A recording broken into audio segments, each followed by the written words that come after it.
Hi, this is Lex, and welcome to the FinTech Blueprint. It's your podcast about fintech, decentralized finance, digital banking, investing, robo-advice, artificial intelligence, and all the other frontier technology that is transforming financial services. To get more content, like an illustrated transcript of this conversation in your inbox, subscribe at fintechblueprint.com. So without further delay, let's jump into today's episode.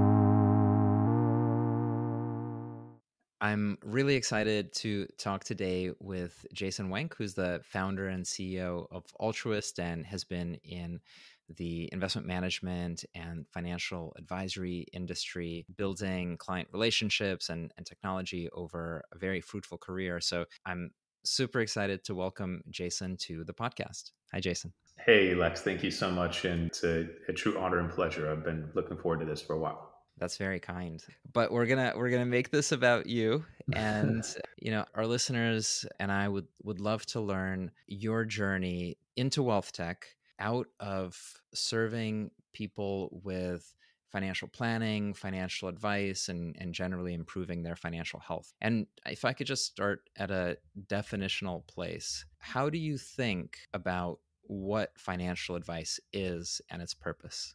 Oh, great. Deep question to kick things off. Yeah, easy. So, to me, I think first, I guess I should clarify. I think there's good financial advice is transformational, helps people achieve more sort of peace and happiness with whatever resources they have, whether it's little or a lot. Financial advice isn't always good, so I think it's really key to make sure that when I think about what's possible with advice, it needs to be something that is really designed to better the end user, the customer's financial outcomes. In order to be good, it also has to be generally simple and has to be, in other words, simple enough that a large number of people can adopt it, not so specialized that it's only going to be designed for like this, really hyper narrow segment of the market. And hopefully an order of magnitude sort of obviated experience difference, meaning like it's not difficult to explain when you're getting good advice. Like it is incredibly apparent to the user. So a long-winded answer to kind of how I think about financial advice and making sure that it's good, and then defining good financial advice and what it. So to just present the silly framing, like, shouldn't I just go on the internet and the Vanguard forums and they tell me to buy some ETFs? Like, isn't that what I need to do? Well, so there's a possibility you could find good advice there. I think there's also a larger than 0% odd, right, that it's going to be not good advice, right? Not really tailored. So obviously I spent most of my career, I learned pretty early on that most of the people that I interacted with, they wanted to have personal advice that they could trust. And forums are generally not the greatest spot for that. Facebook comment section is probably not a good spot for that. Twitter is not a good spot. And now, FinTech and all of these other sort of social media apps are also not good places for that. So it's hard for people to always know that initially. But once we have a serious enough financial problem that we really need some help, getting some human advice that maybe is augmented by a great technology is the best possible combination. And so no, I would not go to a forum unless I'm looking to be entertained, but finding that great human to help you out that can also deliver a modern user experience, right? And really low cost, not scare you thinking it's going to be expensive, you're going to get ripped off or sold something. That's been a challenge for a long time. So there's not an easy answer to where you should go yet, but I would probably not go to a forum personally. And this is one of the interesting things about the moment right now, is that for a pretty large swath of young people, and maybe also not so young people, the financial advisor in their life is a YouTube personality, or, like you say, a fintech influencer that is, let's say, generating controversial investment ideas in order to accrue attention and views for their channel, which they monetize in some way. Maybe through product sponsorships or something like that. But then people develop kind of these personality attachments to celebrities and to influencers, but none of that stuff is either bespoke or really not a lot of the time is it thoughtful, and it's not anchored to some experience that the person looking at that is really having. You kind of mentioned it's not tailored and it's not solving a problem that a person has.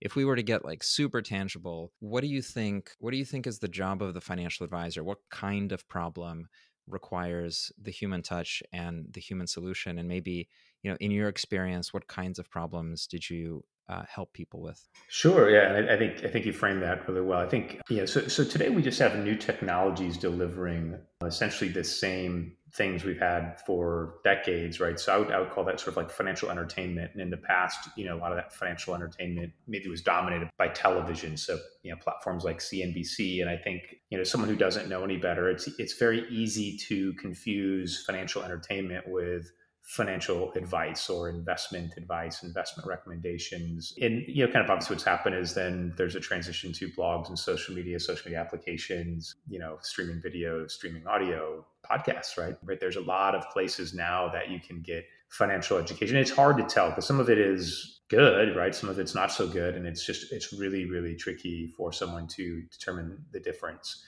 Thinking of like tangible things, right? Tangible, real problems. I mean, like one that's kind of maybe a bit cliche, but is very, very real for a lot of people is that moment when they realize that they want to retire, as an example, and you get really one shot to get it right. You've saved your whole life. Hopefully, you've established a bit of a nest egg of sorts, and you decide, you've had enough. No more working for the man, and it's time to turn the savings that you've accumulated into an income you can now kind of right off in the sunset on. And financial entertainment is not your solution to get, to kind of make that choice. If you mess it up, there's no sort of second chance, right? There's no free lives. It's very, very real.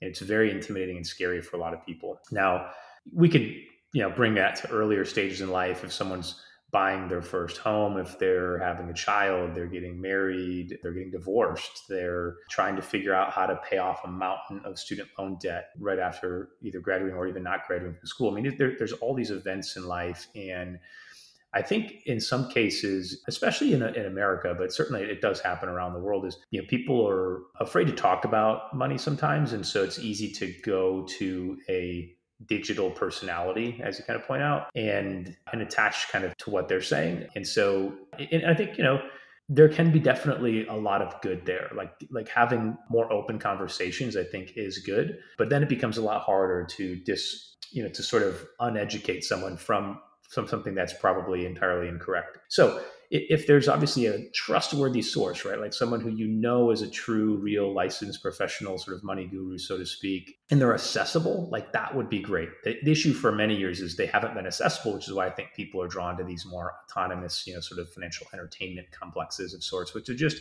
evolved a lot over the last 20, 30 years. If I could just respond to one of the ideas, I think that's really interesting. And I'm not sure if it's a bubble in which I exist, which is very possible, or whether it's more a cultural moment because of social media and the attention economy. But I feel that there's something in the air. And in part, this is reflected with GameStop and the crypto assets and Robinhood culture and stuff like that. And there's something in the air about people pretending and fronting and, acting invincible in a sense and not wanting to reveal any lack of knowledge or vulnerability and to say, I don't know, or I need help with an asset allocation or with an investment choice. And instead it's this kind of anti-expert culture where rather than go to the doctor and get professional recommendations or like a real assessment, there's just the sense of complete distrust and, unless it's mine, the sort of like anarchist libertarian maximalist view, right, of any authority is bad authority. If you're an expert, you're trying to get me. And I wonder if you're seeing that at all in your journey through the world, what you would say to folks who've been kind of culturally trained to be this way. Yeah, that's a great observation. I don't think it's just the bubble that you live in. I certainly do see that, but it's almost like for every one person I meet who's a bit of a tin hatter, so to speak, I guess, right? Like there's at least one or more people who are okay being vulnerable with what they don't know and generally looking for help. And usually it's because you reach a point like health is a great example. we have a lot of health experts on social media these days because they read a handful of blog posts, right, or one book or something, and now they're life coaches that tell you how to eat. But when you have something that's beyond eating your vegetables, I suppose, or some fad diet, people will turn to an actual medical professional. And finance is no different. Like, I think that I hate to say that sometimes you need to feel a little pain, to realize when you need some help. But oftentimes that's the only way people learn. I mean, even from like a very early age as kids, like you touch the stove one time when it's on and you get that pain shooting through your hand and through your arm, and then it stings and you have to look at it for the blistering for days. It's amazing how good of an educator that is. And that's not that we want people to have to go through that in any form of like a difficult part of life, certainly not health or money or otherwise. But that is a part of the reality, is that we see people needing to have, sort of a self-taught lesson. And I think we do see that. That's the part that we're oftentimes where we see people who are seeking out that sort of human financial advisor. It's because they've tried a lot of the online solutions and they find they just don't work for them, right? And maybe they've made a couple of really bad choices. Maybe they've got a really painful tax bill. Perhaps they lost a big chunk of their savings, and the sort of emotional stress of having to go through that again is just more than they can take. And so, there's going to be new people every day kind of entering the phase of life where they're going to have to choose a path. Am I going to do it on my own, or am I seek help? And that's totally okay. A lot of people actually can be very successful doing it on their own, but not all, right? Some people go through that painful moment. And it's a very big world. There are a lot of people, and there's no one size fits all solution. Not everybody should have to feel obligated to go through a human financial advisor, work with that bona fide expert, so to speak. But certainly many tens or hundreds of millions will and should. Yeah, thank you for that. I really wanted to open up that discussion of the emotional labor that is at the core, I think, of what good financial advisors do. And at this point, a little bit of a framework from a while ago, but in my mind, I had 3 archetypes for RAAs, and that was, one is the behavioral therapist, the financial therapist that really is largely guiding people through decisions and being there for them and kind of wrapping around the mistakes that people are likely to make. And then, the second one is the portfolio management piece and doing investment selection and really focusing on investment selection and building out investment strategies or asset allocations. And then the third is distribution. So, product sales. And I think it's very hard to tell in the wild for folks who they're interacting with, and what type of value they're getting from their counterparty, especially from the larger firms that are very product centric, and as well as the technology firms that are very product centric. Can we maybe use that as a jumping off point to your experience with retirement wealth and FormulaFolios, and how did you go on that journey? What was the evolution and how did they interconnect? So I'm going to give you a slightly longer, kind of time warp, but I started off in the industry as a financial engineer, and I had no intention of doing anything with personal advice. So when I talk about like the different paths people take where they want to do it on their own and use the internet to kind of find solutions, I built an application, crazy to think it's been like 15 years, so it predates really most of, certainly every app, because there was no app store back then, and predates most of the online financial advice that you might find, or services, robo advice and so forth. But it was a solution designed to help people with their 401k. What happens, I'd spent some time at a major global investment firm, and I felt like the things I was doing weren't helping real people, sort of the regular people, which is people I thought of myself as a regular person. I'm from a small town in Michigan. So I thought, what does everybody I know have? Even if they're a blue collar worker, a farm, employee, a scientist, an engineer, whatever. I thought, what was a 401k? So what if I came up with a solution that it's almost like financial engines before financial engines, but not nearly as sophisticated, but it was really simple. You could kind of come in, you go through a risk questionnaire, kind of goals questionnaire, identify where you work, and then it would help create a 401k recommendation. And then on a monthly basis, it'd send you an email to let you know if there are any changes you should make. Right, so very simple. It was a subscription service. Back then, it was very easy to market online. Like there was almost no advertisers on, Google AdSense, AdWords. Those were like brand new. Actually, Google wasn't even the primary ad location. I was running a lot of things in Overture back then to kind of show my age. But it was really inexpensive, right? Just pennies, per click. And so you could drive people to a site that sort of says, hey, if you're looking for help with your 401k, here's a quick, easy service, right? $20 a month or thereabouts. free trial, click here to get started, right? So that was a really good learning journey. I actually had, many thousands of customers, but what I learned there was my average customer churned out in about 9 months, right? So for those who built consumer applications, that's not a very good customer lifetime. And the main reason that people would leave was they said, well, one, it would be, hey, you're not giving me any new advice, right? Because a lot of times the algorithm would say, hey, your allocation's okay, don't make any changes. And it's like people are like, why am I paying for something that doesn't do anything? Even though that was the right thing, sort of empirically for them, they felt like there should be more, like trading or something like that happening. And then the second part was, hey, I just don't have the time to even go log in 5 minutes and do it on my own. So if you just did it for me, I'd pay you a lot more money. So I thought, okay, maybe I need to find out a way to give personal advice. And what I learned also was that the average person using that service was, for the most part, the majority of them were baby boomers. And mind you, this was a baby boomer 20 years ago. So a lot of them were like still 40s and 50s, but they weren't like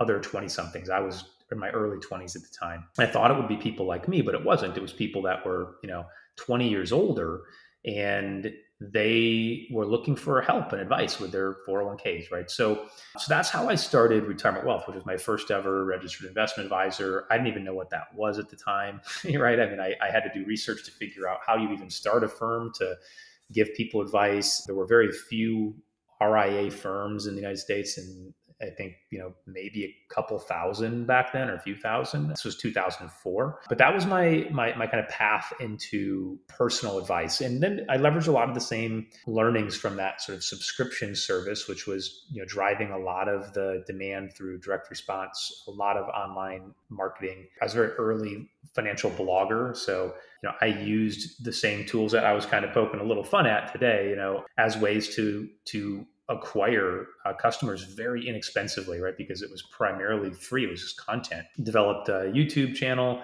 very early on, and used the YouTube content along with SEO, right, to drive a lot of traffic. And we built a pretty successful wealth management firm that primarily served clients virtually all over the country. And this was over 10 years ago, it's almost 13 years ago now. So it's interesting. So that was a great learning experience. I learned about sort of how to do all the things that a financial advisor would do, but I certainly wasn't trained to do that. I didn't study at school. I always viewed myself as an engineer that just solved problems. And in this case, the problem solving led to forming a registered investment advisory firm and learning financial planning and a lot of other kind of interesting, kind of skills. The pivot from there to FormulaFolios. So FormulaFolios would have been my next company. I started that in late 2011 and launched it in 2012. And basically the genesis to that was I started having other financial advisors come to me. I was fortunate enough to speak at a couple of conferences where I was able to kind of share my story of, using the internet to, and this was, today there's probably a lot of people talking about how they use the internet to grow their business, but it was such a foreign concept pre 2000, I don't know, like 15, really. I mean, certainly pre 2010, there were just not many financial services people doing this well. So I got a slight bit of, my 15 minutes of micro fame, if you will, and started having people reach out and go, how can I plug into this?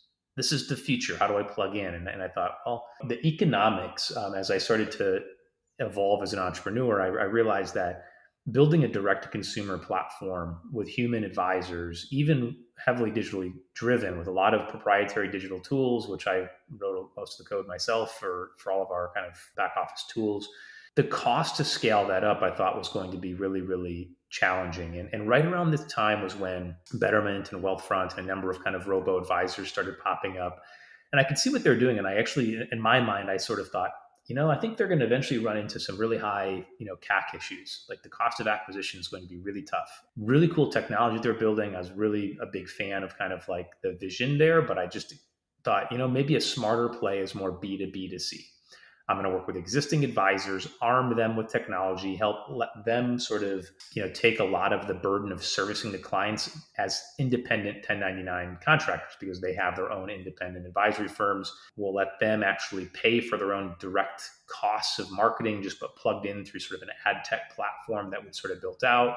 augment it with a lot of SEO and sort of digital content marketing and grow it that way. I thought it'd be a much more efficient, use of capital. Because I was right on both fronts. I mean, those two companies and others have become very successful, and so happy for them and the people that helped build them and the change it's kind of brought to the industry. But FormulaFolios was really it was a platform for advisors. It did two things. It helped them automate their marketing and helped them automate their back office. We built a lot of our own tools and then used some external tools. That's where I first crossed your path, seeing some of the things you were doing at one of your prior companies, Advisor Engine. And so it was a really good run. So I did that for 6 years, 2012 to 2018. Built a very successful business, growing very, very fast. And it was very profitable, which is kind of one of the things that is not common in fintech. That it only took me 2 years to turn it profitable, and then its net margin, operating margin was quite excellent compared to really any other consumer fintech.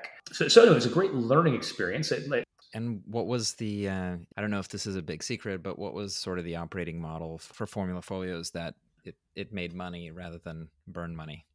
Yeah, so the big thing was that we didn't have the really high COGS, right? So when we think about the cost of goods sold, think about it this way. So we would get a financial advisor, a typical customer for us, we would actually go very low end of the spectrum in terms of like their assets. And because we were solving this sort of like, how do I grow a business challenge. So a lot of our users would come in, they'd only have like $5 or $10 million of client assets, which is very small in the financial advisor space where, a lot of advisors are managing 100, 500 million or more. And so these people were very growth focused, if you will. And so for us to acquire that customer was very easy, right? Because our offer was, we essentially solved their biggest problem. Their biggest problem was, I only have $5 or $10 million. How do I get to 50 or more and build this into a real sustainable business? And we'd say, okay, we'll plug in here, like, let us show you the way. And we had a ton of success stories. So we could acquire an underserved advisor. But what's interesting is like to acquire that advisor for us was around just a hair under $600. And for anyone who's ever worked in fintech, especially on the growth side of fintech, and you're trying to think about acquiring B2C customers, if you're spending $600 to pick up a $5 million or $10 million end client, which was sort of the financial equivalent of what we're doing, I mean, it was an incredible flywheel. Like it was very, very inexpensive. So I never had to raise outside capital. I built a company with $100,000 of my own personal money. So very inexpensive to scale it up. And then those advisors, they took on almost all of the actual, customer service. So we had a modest, 10-person CS team and an annual marketing budget under $200,000, yet we were producing close to 60 million in ARR. That's unusual, but we didn't have very high COGS because the COGS were actually mostly the advisor. So the advisor would come when we would plug in, we'd say, well, what's your budget, right? They might say it's $2,000 a month or whatever that number might be. We simply deployed their money. So we didn't use our own capital because the advisor was one who owned their own business, right? They were sort of, again, that independent contractor, if you will. So it created a really interesting economic model. I mean, we then participated in the growth of their business. We charged basis points. So, a portion, anywhere from 0.2% to maybe 0.5%, depending on, the type of accounts that they had and the size of their business. So we had a incredible, sort of net revenue retention because these advisors were growing, many times doubling their business annually for their first 4 or 5 years. So it was a pretty interesting sort of mousetrap, if you will. But yeah, I've never had a problem sharing the economics, but they were unusually attractive. Yeah. So if I play it back to you just to make sure I understand. So something like 20 to 50 basis points, and really putting in, I guess the service is practice management and a guidance for advisors in terms of how they should behave in terms of growth. Like, did you integrate them into a bunch of portfolio management and custodians and do asset allocations, or how was it overlaid on top of their practice? Yeah, so we built our own advisor portal that was their kind of hub by which they could control things like their marketing. Again, sort of the two prongs that we would help solve would be this sort of how do they grow, and right. So part of that was education, but we did that almost entirely digital. We had a digital portal where they could go through pre-recorded video training. We do occasional live events where they could come in and get live training, but it was designed to be, how can we scale this? Like, we can't do one-on-one coaching for 5,000 financial advisors. It just was impractical. It'd be too expensive. So how can we digitally deliver sort of at scale the advice and to the advisors on growing their business? But then we had this really kind of cool ad tech platform where we could manage marketing campaigns for an infinite number of users sort of at scale with a minimal amount of work on our end. We essentially built a number of direct response campaigns. So everything from like a Facebook ad, right, to a landing page that then goes into an email sequence and has 15 different CTAs spread out over 6 months, or whatever this level of sophistication might be. These are things that an advisor should not be wasting their time trying to do on their own. But if you're working with a network and you get a bit of a network effect, what we're able to do was get the advisors to all be part of a large nationwide, multi-million dollar, online advertising campaign. But it was set up in many ways like an affiliate marketing campaign. So they would get credit, and any leads that came from their activities would go to them and allow them to build their business sort of in whatever geography made the most sense. Once they had those clients, then our platform built out portfolio recommendations, asset location, would build out a full investment proposal. We had built digital account opening way before most people had done digital account opening. And I shouldn't call it digital account opening. We digitized PDFs before other people digitized PDFs, is probably a better way of putting it, because that's all that the custodians would support. And yeah, we definitely had a reliance on some tech vendors and some custodians. And ultimately, what I learned was this was the biggest challenge with that business. The reason I didn't just scale that up into some multi-billion dollar, sort of juggernaut, if you will, is that it had way too much reliance on downstream vendors. And those downstream vendors had very antiquated processes, a very antiquated view of technology. In many cases, they had so many conflicts built in with their own sort of primary vendor relationships that I could see that there was no way to really provide that obvious immense value to the end client. We were always going to have to charge more than I wanted to, and we were always going to have some issues with scaling because there wasn't sort of proper infrastructure to support financial advisors. No matter how big our engineering team grew and how many dollars we reinvested back into our own platform, we still had way too much reliance on, again, these sort of antiquated ways of doing business that hadn't changed for many, many years. And meanwhile, I was looking around us and watching Robinhood and Betterment and all these companies build really efficient technology, and I'm going, advisors are just being left in the dust. We have to find better ways to do this, and relying on some form of 50 or 100-year-old sort of custodial vendor was probably a bad idea. We weren't going to be able to rub that genie lamp and get much to happen. Yeah, just to share my own experience on a similar journey, you've got an insight in there that is super, super valuable. So for me, I came from the wealth management industry in the Lehman Wealth business in a strategy team. And, the insight was very much along the lines of the storefront for financial products is human in 2008, and the storefront for financial products in 2018 will for sure be on the internet and in the phone.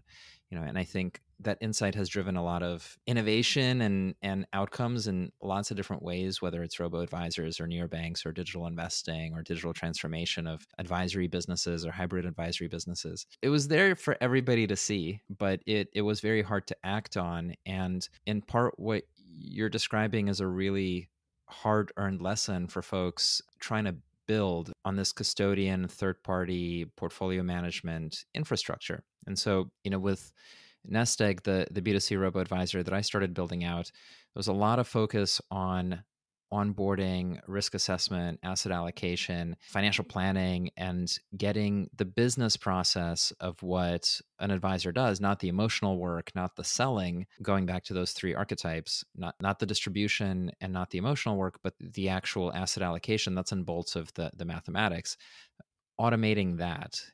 And one can do that a little bit, or you can do it all the way with every single process. You can figure out the cash flows in retirement for whether they can asset location, as you said, and all these extremely hairy things.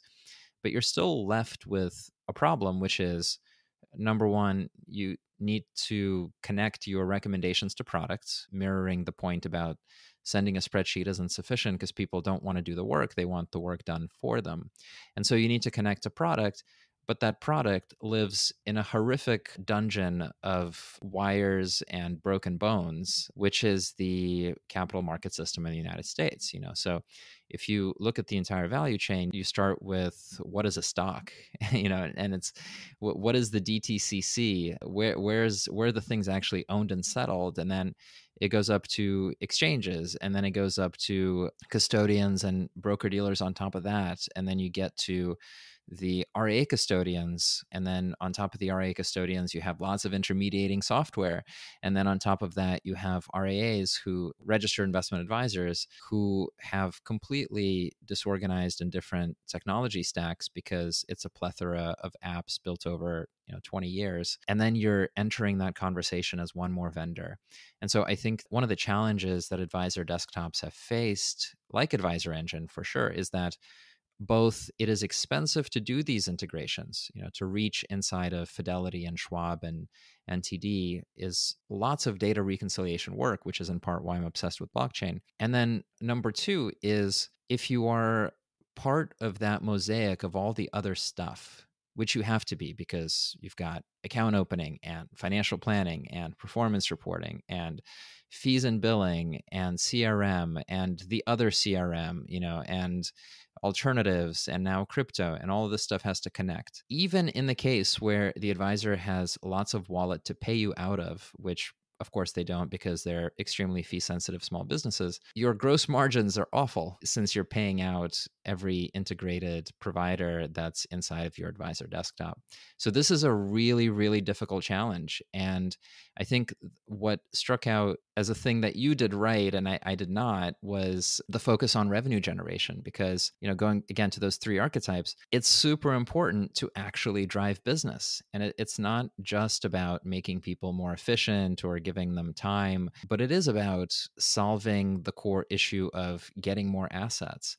And I think that's a really key insight, that attaching the marketing platform and understanding how to acquire customers for advisors is going to be kind of an order more in magnitude value added to these small practices, and it generates their willingness to pay because you're actually bringing them, you're doing the hunting for them. And I think that's really interesting. So welcome to respond to that thought dump, but also would love to see how you took these insights and then, how you're kind of untangling this knot with Altruist and thinking about custodians. Yeah. So yeah, it's funny. We didn't know each other back then, but I think we probably were doing a lot of the same head scratching, trying to figure out like, how do we, cause I think our timing was quite similar in terms of like, these build on top of and around of, custodial limitations. But for me, interestingly, I think probably around 2016 or 17, the writing was clearly written on the wall to me. I realized that I was either going to need to, and I'd already went through,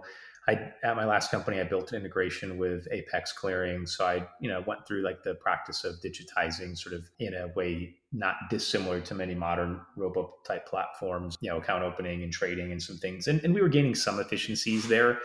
But it became very clear to me that needed to be like a standalone solution. FormulaFolios was almost over bundled.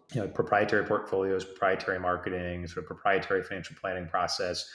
So if you were an independent advisor, you really had to make a wholesale switch. And certainly, again, people were willing to do that, but they were typically willing to do that if they were early in their career and hadn't already established, maybe a decade of like their own version of best practices.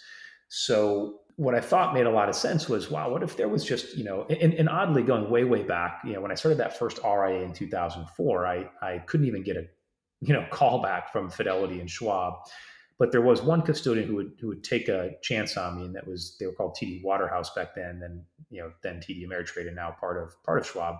But they would work with newer, smaller startup firms.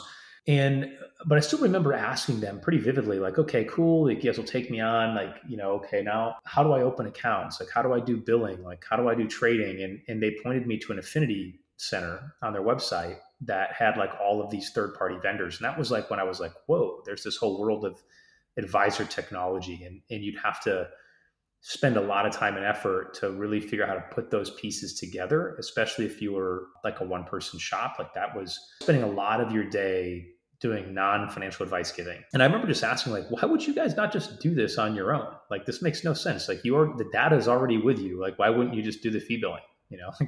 Why wouldn't you just do the performance reporting? You literally have the data. Like, well, it made no sense that you'd have to take their data, dump it into some data warehouse to then unpack it and hope that the portfolio accounting platform would, have like a, proper like canonical data modeling and be able to, have a security master that actually translated the holdings and the QSIPs into the actual names of the holdings. It just seems so bizarre to me, right? That a custodian had all the information, but they would send you this bizarre, CSV file in some bulk SFTP format, and then you'd have to unpack it and hope that it worked, and then pay another company for it, which just seemed like the dumbest idea in the whole world. And so 14 years later, it still was operating that way, and I was like, like let's rebuild custody. Like this is what needs to be rebuilt. And if we had to do it all over again, I don't think people would ever do it that way, where like, okay, the custodian's going to send a data file over SFTP, some flat file. They're all going to use slightly different file formats too, of course. So that way, these portfolio management or accounting systems are going to have like, again, like this sort of canonical modeling where they can take in data from 5, 6, 7 vendors and translate it into one coherent, sort of front end. I was like, why won't we just do it native? Like, let's just build it from scratch. Let's do it the right way. Right. So Altruist was born really to give advisors a fighting chance to be relevant, not just today, but 10, 15, 20 years from now, because, I was on the advisory boards of some of these big companies and even some of the larger fintech players serving advisors.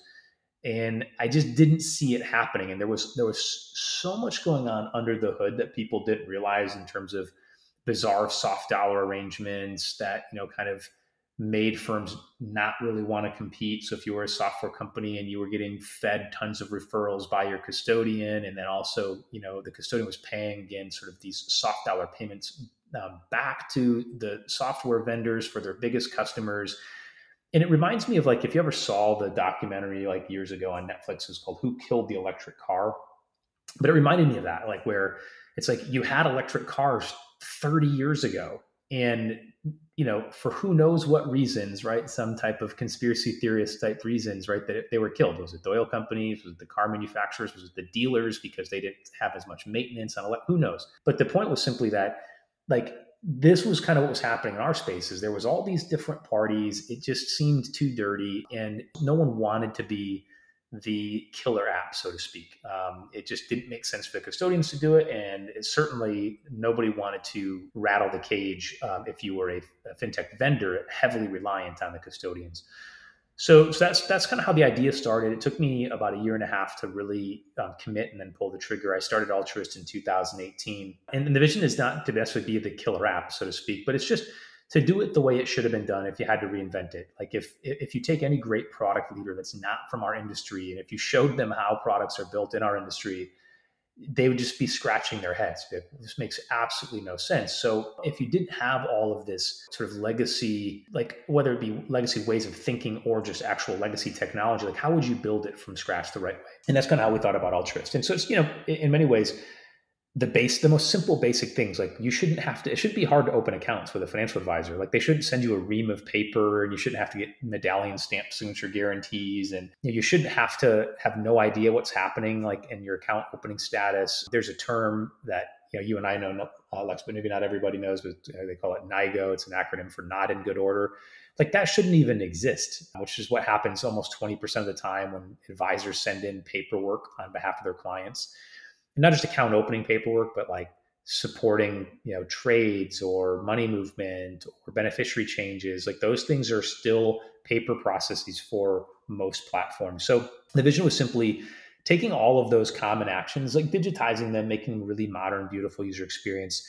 At its core, that's sort of the phase one of Altruist. Similar with like trading, why do we have to use whole shares? Right? That's such a silly, archaic way of building portfolios. Well, a theory I have is whole shares make a lot more money for the big custodians because you end up having more cash in your cash accounts. Anyone who's ever looked at quarterly report from a publicly traded custodian, you'll see that even in a 0% interest rate environment, it's a massive amount of their earnings. When rates are a little bit higher, it's 50, 60, 70% of their earnings is just the credit interest that they make and spread that they make. So why would they want you to buy fractional shares where you could have, as little as 1% in cash, when by making it difficult for you to buy whole shares of financial products, you might be at 5% or 10 or 15. Or we saw one of the latest, regulatory fines. Some platforms were actually putting people 10 to 15% in cash, telling you the service was free, but using that large cash position to earn their revenue. The regulators didn't like that and fined them for it, of course. But these are the practices that like we felt like they shouldn't exist. And we wanted to make it really, really easy for advisors to actually do their best work. And if they're a lot more efficient, they'll serve way more customers. They won't be limited to like 100 or 150 people. If you're limited to 100, 150 people, you're of course going to have high minimums or high fees or both. If you can create these order of magnitude improvements in, again, account opening and servicing and trading and rebalancing, you can serve 2, 3, 5, 10, 20 times as many clients and do better work for them.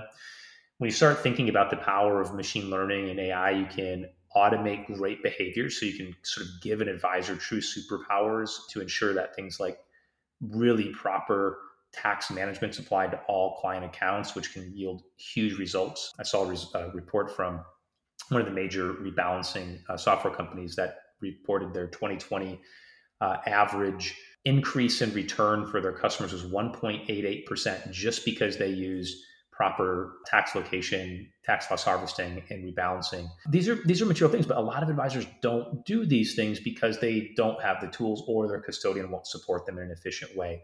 So a very long-winded response, Lex, but that gives you some insight into the journey to form and start Altruist, why, and kind of what we're building right now. Absolutely. I have so many questions, but we're coming up on time. I've got, I think, two that I wanted to seed and see if you've got maybe a quick take. And the first is, what has changed over the last 5 years in WealthTech? What are some of the step changes that you've seen that you think put Altruist in a place to do these improvements that maybe the building blocks weren't there before? And in part, that's also a question about, industry structure and Apex and the broker dealer, and sort of like how vertically integrated do you think the right answer is, in the sense that, the past solutions really were trying to be on top of things, and now we're getting much more vertical. Yeah, I think that's a great observation. I would say that, so one of the big limitations of the past is that I think, for better or worse, I think it's really important to have significant financial backing to build highly disruptive companies. What we're building, I can assure anyone who wonders, it cannot be built by two Stanford, grad students in their garage, right? Like, these are, to really build a highly integrated B2B2C platform, that's more than just a point solution. It requires tens of millions of dollars, $100 million. I mean, these are not inexpensive endeavors. You also have to have a lot of domain expertise. And so, for a multitude of reasons, until recently, it was difficult to get access to the capital to build these really, again, highly disruptive solutions. In the past, most solutions were, an advisor that had sort of an itch, they wanted to scratch it. They built a point solution to solve one pain point within their practice. They'd get a couple hundred users. They'd build a relatively, successful lifestyle business, but these weren't things that were of interest to venture investors. And it's because of a lot of the successful consumer facing fintechs that we now have access to capital to build really disruptive tools. In so many ways, I'm really grateful, that those, that John at Betterment and the team at Wealthfront, that they took some of those early risks and were able to, sort of prove out certain things that could be done on the wealth management side. But the other part, I think that's a challenge, for advisors for advisor technology specifically, is that you have to think really big too. Most of the best investors aren't interested in small ideas. So, if someone has a small idea that's maybe let's call it a modest CRM application that's going to maybe have 30 or 40,000 users and 10 million of ARR and, whatever, maybe $1 million of profitability at some point, that's not that exciting. Even though it's necessary and it's a lot of work, it's not going to attract, kind of the significant dollars that might be necessary to build a really, really, again, disruptive in a good way, technology for advisors to use.